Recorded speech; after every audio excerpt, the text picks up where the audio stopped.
salaam salaam sama gars yi ñu ngi ne amaat fii seen chaîne Galsen Hub nee naa la fii lay xewee fii lay amee lépp lu xew fii si rap Galsen fii koy commentaire man ak sama frère Galaye. naa la Zéman. naka moom naa ngi gisee taw féex. di la nuyu di nuyu ñëpp di ñu seetaan si biir Galsen Hub di leen di béggee yéen ñu yàgg dañu kóol booy projet am na luy génn rab baa ngi yëngatu dégguñu leen di leen wax ni dañoo nekkoon si ay mbir kese. waaw parce que life àdduna parfois dina dem ba benn moment da ngay bàyyi lenn pour def lenn.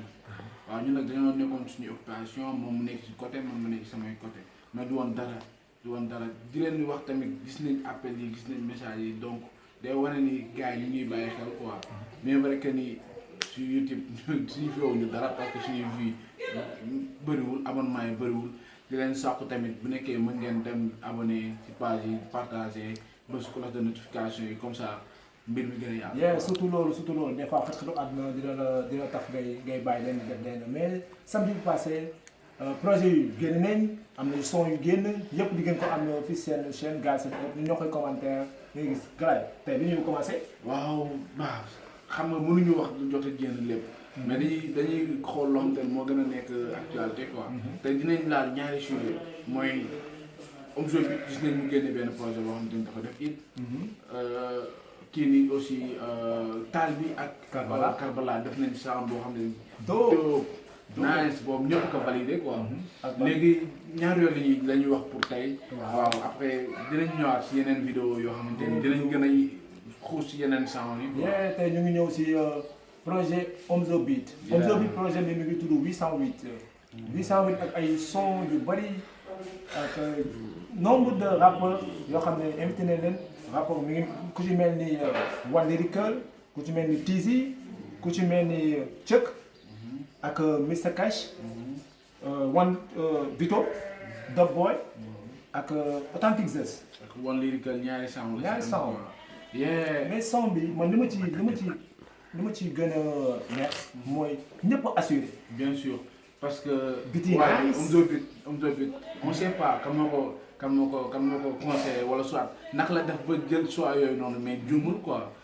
juumul parce que mënoon na jël yeneen rapport yoo xamante ne ay folk dañuy nekk day yàq projet am. mais deful loolu gis na jël na ay choix yoo xamante ni ñëpp apprécié honnêtement man moom ba ma dégloo projet bi dama kontaan parce que lii si di kat dañ ko daan gisee américain la moo ko daan def après moom mu ñëw indi ko di ñaar yeneen beatmaker yi IS 880 beat Sadik et cetera nañ ñëw ñu def lii day yokk rap Galsen di ko wàññi. Omzo Beat indi na projet am. premier projet bi ñu ngi wax si bi ci Cëk moo def son boobu. waaw booy Cëk ñu ngi koy doog a xamee ci projet def musique. fa lañ ko doog a découvrir mais booy bi après dem nañ ba xam ni waaw booy bi à travers projet ak Omzo Beat bi. xam nañu booy bi moom waaw commencé na nekk si game bi. booy bi nice booy bi sound bi assuré na. flow bi ñëw na flow bi xam nga ban flow la ma gën a jox. flow Pop Smoke. indi na flow Pop Smoke. lyriquement booy bi nice. bind na beat tamit nice quoi. god bi dafa génn rek. tasaare temps bi quoi booy bi gars yi ñu bëri di ñëw ak enchaînement bi booy bi benn yoon boobu la ko mënoon mais du ko defaat enchaînement bi man pour man ay tànn la. ay tànn waa kay ñëw ci seen son boobu. justement booy bi dafa ñëw mu confirmé wu. te moom mi ngi wax booy bu ndaw man loolu tax ma gën ko fan. booy bu ndaw di visée international ay waxam yëpp ci international lay visé booy bi gëm naa mu yor ji daal. avenir la ok dañuy avancé. ñu ngi dugg ci Aturo soo bu ma gën a neex ci projet bi. soo bu ma gën a neex boo xam ne dama koy déglu. Aturo yi moom ñëpp ko validé. parce que Matadi kenn xaaree ko woon fii quoi en fait. ñëpp xam nañ loolu Matadi gars yi ñu ko doon xaar man moom ba ma dégg Matadi man naaj bi amati na problème wala ma ne beneen booy BMJ amati na problème mais après man ba ma dégloo Matadi dama toog ma jàpp sama bopp quoi. mais boo nekkul melaman sax doo xam ne kii Matadi la. parce que indi na beneen flow beneen jàpp léegi booy bi bind na te son bi son bi juste moom dafa bëggoon ma ne foofu que ni man nekkul classe laa mën kii dama mën rap te dina ko imposer 2021 yaakaar naa ko loolu quoi. aussi tey ñu dugaat ci beneen artiste muy One Lyrical mu doon ñaari son benn son bi mu ngi ciy wax Rolex beneen son bi mu ne All of Genesis. yeah one dafa polyvalent quoi. one foo tegal mu dem one featuring day dem one lépp dafa mën rap quoi. one dëmm la. dëmm wala Messi ci rap Galsen. waaw. one day wëy. one day rap lyriquement dafa ñëw comme. boo xoolee si biir projet bi tamit sound bi teg dafa tellement nice ñëpp conseillé pour ñu projet bi ak ñu ko consagul daal leen consagul yéen ñu ko consagul ñu ko constat ñëpp xam nañu woon fii mooy papa yi. woon dafa bind mooy papa yi projet bi. te aussi am na beneen boy bu ma choqué muy authentique Zeus. waaw booy boobu moom dafa ñor quoi comme ni ko sama waa ji waxee. dafa teel a ñor. aussi tamit moom bu doon football moom la ñuy waxee Ansu Fati. waaw. man mun naa ko tuddee Ansu Fati parce que booy boobu dafa teel a osé xam nga biir même ci fel genre da ngay xool nu mu libéré quoi. booy bi dafa tellement foofu moom tellement nice quoi. bind bi léegi dafa mën a bind booy boobu dafa yàgg mën a bind. ok man maa ngi lay respecté si loolu. si ñu duggaat si benn son bu naan Vito def muy léegi. waaw léegi. Vito pour ñu ko xamul mooy élément Buzzab la. booy bu dëkk Thiès. Vito gars yi ñu ko gën a xamee si classe bu Kanaba defoon jamono googu Vito si la génnee projet am mais classe bi moo taxoon gars yi gënoon xam Vito ñëwaat si projet Omzo Beat bi indi fi lu extraordinaire. Vito ñëw booy non rap Galsen jamono gi muy waxee amul cuune. non man flow bi ma njëkk a flatte. booy rap Galsen amul cuune ñëpp mën a rap. ñëpp mën a rap 2021 bi xëccoo la. parce que rap Galsen 2021 ñëpp a ngi xëccoo. donc gars yi nañ gën a jox rek. te ñu tëjee ko ak Dizzy ak Dog Boy. waaw Dizzy ak Dog Boy moom Dog Boy man Dog Boy dama koy yàgg a suivre booy bu flow bu garaaw booy da ngay toog sax. mais lu tax waa Reptile xamuñu kan mooy Dog Boy. waaw man seetlu naa loolu xamuñu. qualité Dog Boy valeur am. parce que booy bi da ngay xool. gars yi duñ ko médiatiser de trop. gars yi duñ koy ay projet am sax mooy loolu moom Dog Boy.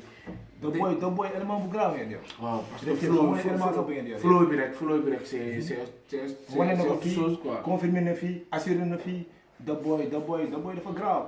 tellement grave léegi ñun dañuy ñëw def bilan projet bi. projet bi ñu gis nañ projet bu nice la. projet bu cool ñëpp ñu koy apprécier. di gën a booster Omzo Beat wax ko fu mu nekk noonu la. yeneen beatmaker yi ñu ñëw jàpp si liggéey. te aussi Omzo Beat ñu ngi lay xaar ci yeneen facette si yeneen projet ak pourquoi pas Boy Ndaw yi. Boy Ndaw yi ak ñoom taal bi. waaw ak ñoom Mr Cash yëpp wala booy si sa projet da ngay am lu bëri. waaw day aussi pourquoi pas aussi tamit old school yi. ay Nit Dof Canabasse. waaw projet bu dóob la ñu la ciy xaar aussi. waaw loolu ñun ñëpp ñu la ciy xaar di wax comme ça boo dégloo vidéo bi sax di nga mën a xam ne gars yi.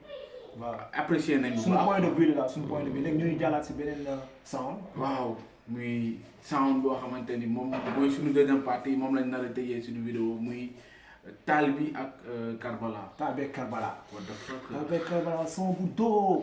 son bu nice. non xam nga man Taal bi ak Karbala. mooy jour bu mu génn. bëri na son yu génn bëri na vidéo yu génn. mais vidéo boobu moo si gënoon néew la ay vues te moo si gën a sound boobu moo si dàq. te si man xamal laa constaté. ba di génnee sound bi. ñoom subitement dañoo posté seen Instagram. Mbiip waaw moo tax ñun ba projet ba avant son bi di génne ñun xam nañ ne lii clash la. waaw ñun ñëpp on s'attendait que son bi gars yi dañuy clash. bien sûr parce que boo ñëwee ba ci sound bi di nga gis Karbala directement dugg na si BMJ dugg na si Dip Doundou Guiss laal na leen quoi. moom du pic des classes. waaw di wax ni sound bi ñun classe yi sax intéressé wu ñu bu baax. bien vrai que ni sama copain après dina ñëw mu wax leen classe yi mais. ñun bind bi lañ wax quoi dañoo boole ñaari nit ñu mën rap bokk même flow bokk même taaru bind booy ñaar ñooñu. non mais ci autre chose quoi. di nga rap Galsen dañoo war a def loo xamante ni ñu mën ñi ñooy nekk ci kaw. ñu mënuñu nekk suuf quoi. bu nekkoon loolu ñaari booy nii di nga leen gis ci kaw. te aussi épaule la taal bi épaule si di nga saaraat ci affaire boobu. taal bi du ma wax dafa clash mais moom dafa égotrip dafa égotrip mu ngi naan ay maa ngi jógee Thiès maa ngi ñëw bomb yóbbal laa indi si te su may dem dama yóbbaale Serigne booy bi Ego Trip nice. Moi beaucoup mën a bind te ñu ngi shout out comment dire Karbala parce que moom moo ko boosté moo ko may featuring te aussi loolu nice initiative bu nice la quoi. lu nice la boo seetloo rap Galsen bi fii town la installé wu moom mu ngi jugee ba Thiès forcément mu ñëw fii pour imposer wu loolu la bëgg quoi te booy woo bu ñu ko jàppalee day dem parce que booy mën bind la temps plus mën na am na flow nice quoi. am na flow nice mën na nu muy def léegi ñu ngi dugg ci clash yi Karbala clash na Dip Doundou Guiss ak ki nga xam ne mooy BMJ. waaw parce que ci début sound bi Karbala moo ubbi premier couplet bi foofu mi ngi wax affaire de formation ci Karbala ci Dip Doundou Guiss la koy wax. en plus mi ngi naan pétale man ma indi bomb ngay taal pétale parce que gars yi gis nañ. clip Dip bi musiba bi nu mu bëree saxaar nu mu bëree parce que ñu bëri dañ dem xaar Dip ñëw taal temps bi kii. ñu naan matt la indi waaw ñu naan moom mu gën a minimiser boobu ne ko pétale la indi quoi mu ngi minimiser clip bi ne ko yow pétale la indi. en plus oui ñu ngeen nag classe bi dafa jigi day parce que Karbala dafa bind foofu jar na tamit def benn taxaw seetlu quoi foofu dañ ci gën a waxtaan wax lu bëri moom laal na Dip moom naan Dip yow chaise buur bi ngay yëtu te chaise anglais nga toog chaise 12 comme chaise 12 mu ngi fay laal Dip aussi tamit mu ngi laalaat encore ci BMJ nan ko allo te tontu woo. man ngay woo te tontu woo. bien sûr di nga classe bi dafa yaatu. si kii boobu moo tax dañ koy tënk fii nii. puisque gars yi ñooñu dem woo moo tax ñu certifié wu. ñu toog def suñu vidéo pour bégal gars yi quoi sooy def dara bien vrai que dina am ñoom te duñu bëgg mais am na ñoom te dañuy bëgg ñoom ñoo lay jàppale ci ñoom dañuy bàyyi xel quoi. si loolu ñooñu dañuy bàyyi dañ leen indi woon seen chaîne Galsen Up duma taay di ko wax fii lañ koy xewee fii lañ koy décortiquer fii lañuy xewee daal. waaw comme ni nga ko waxee fii la mburu bi di xoyamee quoi. fi ngeen mën a amee bépp info si biir ak Galsen. bu leen fàtte di bës suñu abonné. waaw yokk ñu doole bës abonnement bi. cloche de notification bi waaw cloche de notification rang ci yeneen vidéo xaar leen yeneen anam yeneen vidéo ñu ngi ñëwaat. rang bañ.